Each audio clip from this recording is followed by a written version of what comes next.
Mission 25 ആയിട്ട് ഞങ്ങൾ മുന്നോട്ട് പോകും. അടുത്ത ലോക്കൽ ബോഡിയിൽ നല്ല റിസൾട്ട് UDF ഉണ്ടാവും.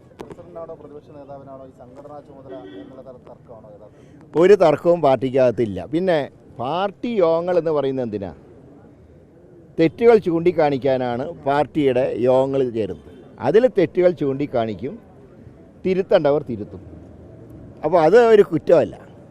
പക്ഷേ ചില ആൾക്കാരൊക്കെയാണ് ഇതിൻ്റെ പേരിൽ ഇല്ലാത്ത കഥകൾ ഉണ്ടാക്കുന്ന ചില ആളുകൾ ഉണ്ട്. അത് അന്വേഷിച്ച് പാർട്ടി നേതൃത്വം കണ്ടുപിടിക്കുന്നതാണ് എൻ്റെ പ്രതീക്ഷ. അതിപ്പോൾ ഈ പാർട്ടിക്കകത്ത് മാത്രമല്ലല്ലോ. കേഡർ പാർട്ടിയായിട്ടുള്ള CPMലെ അവസ്ഥ എന്താ? തുറന്ന പുസ്തകമല്ലേ ഇപ്പോൾ കേഡർ പാർട്ടിയിൽ. ഞങ്ങൾക്ക് മുമ്പേ കുറച്ച് ജനാധിപത്യം കൂടുതലാണ്. അതുകൊണ്ട് ഞങ്ങളുടെ ചില കാര്യങ്ങൾ എപ്പോഴും പുറത്തു വരും. പക്ഷേ ഇപ്പോഴങ്ങനെയല്ല.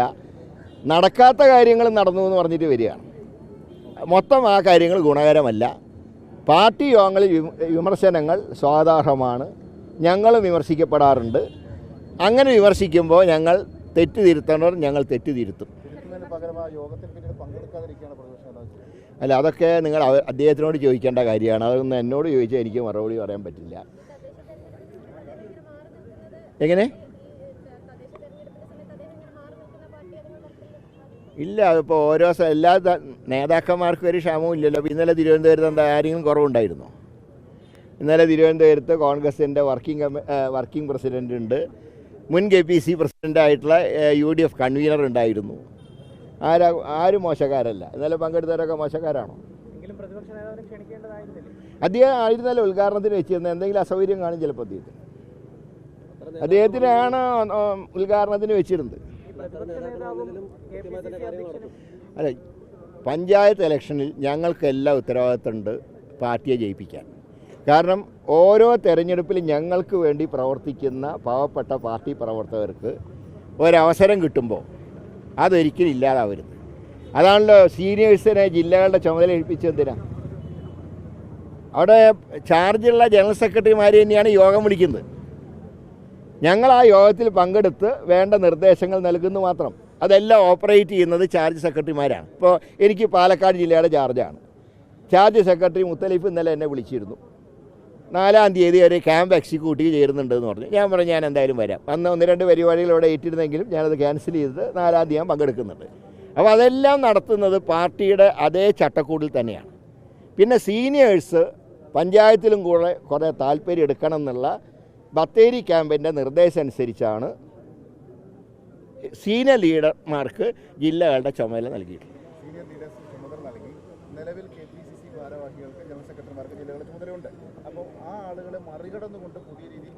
അതല്ല, ആ ചാർജ് സെക്രട്ടറിമാർ തന്നെയാണ് കാര്യങ്ങൾ ഓപ്പറേറ്റ് ചെയ്യുന്നത്. അതിൻ്റെ ഒരു മേൽനോട്ട ചുമതല മാത്രമാണ് ഞങ്ങൾക്കുള്ളത്. അതാണ് ഞാൻ പാലക്കാടിൻ്റെ ഒരു എക്സാമ്പിൾ പറയാൻ കാരണം. അതാണ് അവിടെ ഓപ്പറേറ്റ് ചെയ്യുന്ന ചാർജ് സെക്രട്ടറിയാണ്. നിർദ്ദേശങ്ങൾ, അതിൻ്റെ മേൽനോട്ടം, എത്ര വോട്ട് ചേർത്തു, എത്ര ചേർക്കാൻ ബാക്കിയുണ്ട്, ഫ്ലാറ്റുകൾ കേന്ദ്രീകരിച്ച് എവിടെയെങ്കിലും ഇല്ലാത്ത വോട്ട് ചേർത്തിട്ടുണ്ടോ, അതിൻ്റെയൊക്കെ ഒരു മേൽനോട്ടം മാത്രമേ ഉള്ളൂ. ഓപ്പറേറ്റ് ചെയ്യുന്നത് ചാർജ് സെക്രട്ടറിയും ജില്ലാ കമ്മിറ്റിയാണ്, പാർട്ടി തന്നെയാണ് എല്ലാ കാര്യങ്ങളും. ഞങ്ങൾ മേൽനോട്ടം. ക്ഷേത്രങ്ങളും ആരാധനാലയങ്ങളും വിശ്വാസികൾക്കുള്ളതാണ്. വിശ്വാസികളിൽ പാർട്ടി വ്യത്യാസങ്ങളില്ല.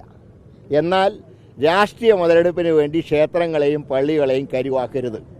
ആ നയമാണ് ഇന്ത്യൻ നാഷണൽ കോൺഗ്രസിനുള്ളത്. കാരണം ചിലർ പറയുന്നുണ്ടല്ലോ, സത്യപ്രതിജ്ഞ ചെയ്യുമ്പോൾ സഗൗരവം സത്യപ്രതിജ്ഞ ചെയ്തിട്ട് അമ്പലത്തിൽ ചെല്ലുമ്പോൾ തൊഴുകുന്ന ഏർപ്പാട്, എന്നാൽ പിന്നെ ദൈവനാമത്തെ അങ്ങ് ചെയ്താൽ പോരെ. അതൊക്കെ വേറെ ഉദ്ദേശമാണ്. ആ രീതി ശരിയല്ല.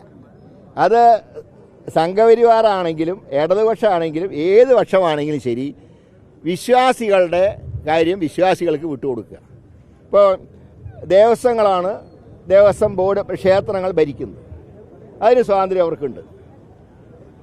അതേ സമയത്ത് ഇപ്പോൾ CPMൻ്റെ സർക്കുലർ പറഞ്ഞിട്ടുള്ള എന്താ, പാർട്ടിയുടെ അടിയുറച്ച നേതാക്കന്മാരൊഴികെ ബാക്കി എല്ലാവർക്കും അമ്പലങ്ങളിൽ പോകാം. അങ്ങനെ നിയമമുണ്ടോ?